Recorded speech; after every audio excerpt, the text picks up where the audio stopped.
Mga kabida, isang magandang oras sa lahat at welcome po sa aking channel. Eto po, sa wakas, magre-resign na raw. Ito pong si Undersecretary Claire Castro po mga kabida ng Presidential Communications Office.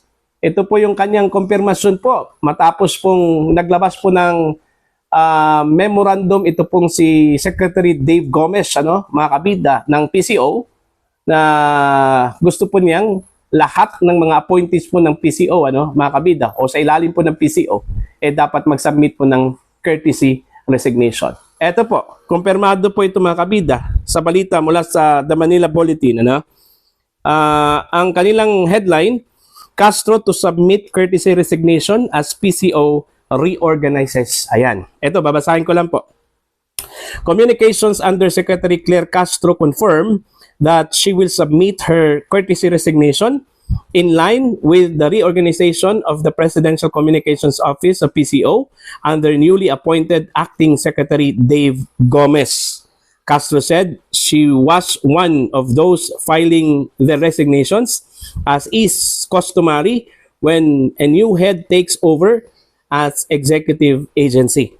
Ang sabi po ni Castro dito, opo, meron po. Kasama po tayo doon. Yes, there will be resignations. I am included, she told True FM on Wednesday, July 16. She added that she would file her resignation immediately.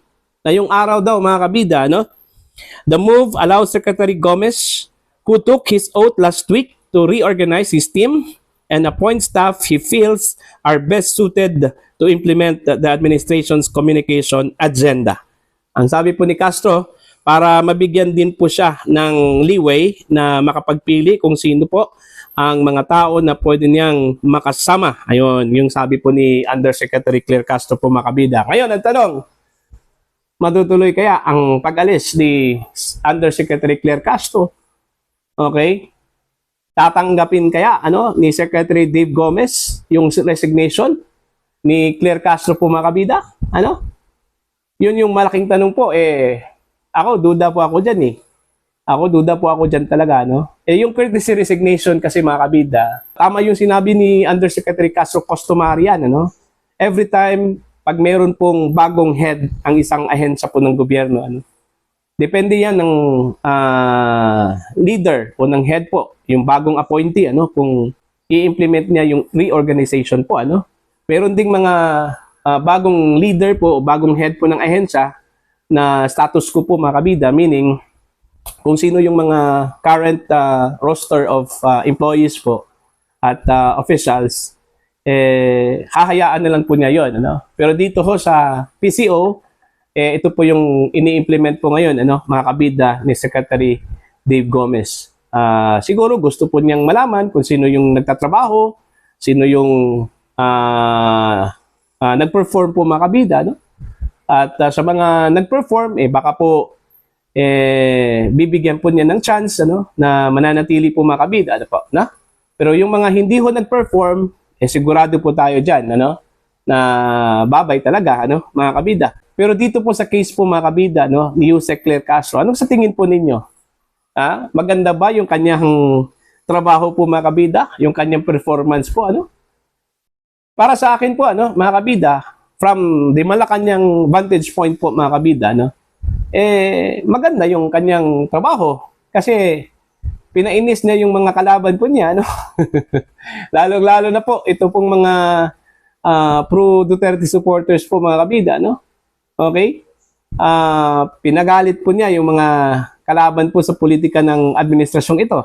Yun yung pagiging effective po mga kabida ni Yusek Castro sa panig po ng administrasyon.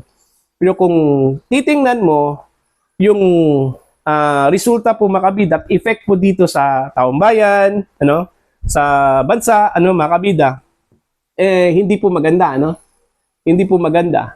Kasi parang dahil daw sa kanya, marami po akong nababasa po ng mga negative impression po kay Undersecretary Claire Castro po mga kabida, na yung kanyang messaging daw parang hindi po suitable doon po sa gusto po ng Marcos administration, imbes na nakakabuti po, lalong sumama po mga kabida yung image po ng Marcos administration Okay? Yun yung feedback ko, ano? Kasi ho, panay pong tirada daw ni Yuse Castro po Macabida, no, sa mga kalaban po ng administrasyon, kagaya po ng mga Dutertes, mga kabida. Wala hong press briefing dyan sa Malacanang Palace na hindi ho magtatapik po ng Duterte, mga kabida. Meron talaga daw, ano? Okay? So yun po, imbes na makakakuha po ng simpatsya, mas lalong naiinis daw itong mga tao daw ito. Mas lalong naiinis daw ang mga tao daw, mga kabida, no? Dahil ho dito sa strategy ano ni Yusek Castro na ini-impose o ini-implement po, mga kabida. Hindi raw nakakatulong sa imahe po ng administrasyong ito. Okay? Kagaya na lang daw dito sa issue po ng dokumento ano na nagdadawit po kay First Lady Lisa Marcos. Ang dami hong nag-react po dito ano nung sinabi po niya na fake document daw 'yon, ano? Okay? Maraming ding nag-criticize din bakit nagsalita si Claire Castro po, mga kabida, in behalf po kay First Lady. Itong si First Lady hindi po empleyado po ng gobyerno. Hindi din official po ng Malacanang, ano, mga kabida. So, yun po, no? So, titingnan natin kung yung ini-implement po ngayon ni Secretary Dave Gomez, talaga bang gusto po niya ng pagbabago at gusto po niya ng bagong concept po ng Presidential Communications Office, ano? Lalong-lalo na po when it comes to messaging po, mga kabida. Okay? Pero sa tingin po ninyo, mga kabida, maganda ba ang messaging po ng Malacanang, ano? Simula nung nag-umpisa po itong si Undersecretary Claire Castro bilang press briefer po, ano, ng Malacanang Palace, ano? Okay, tuloy po tayo, mga kabida, no? As whether she had been asked by President Marcos or First Lady Lisa Araneta Marcos to soften her tone in media briefing, Castro replied that she had always been respectful but assertive. Ano? Malumanay naman po ako. Nagkakataon lang po siguro na may mga pagkakataon na dapat labanan ang fake news. She also denied being told to step back from daily briefing or to tone down her delivery. Mahirap naman kasi na mag-acting ako. It would be difficult for me to act or pretend, ano? Castro emphasized that her responsibility as palace press officer was not to please anyone, but to present the facts to the public, especially amid disinformation. Siguro ang gusto lang naman nila sa akin kung ano man ang totoo. So kung ano po yung akin at ano yung hawak ko na katotohanan, yun lang po ang ilalaban natin. Castro added that she was unaware of any specific complaints or calls for her removal and maintained that her actions had always been guided by service to the Filipino people. Ayan. Yun yung pahayag po, mga kabida, no, ni Undersecretary Claire Castro. Alright?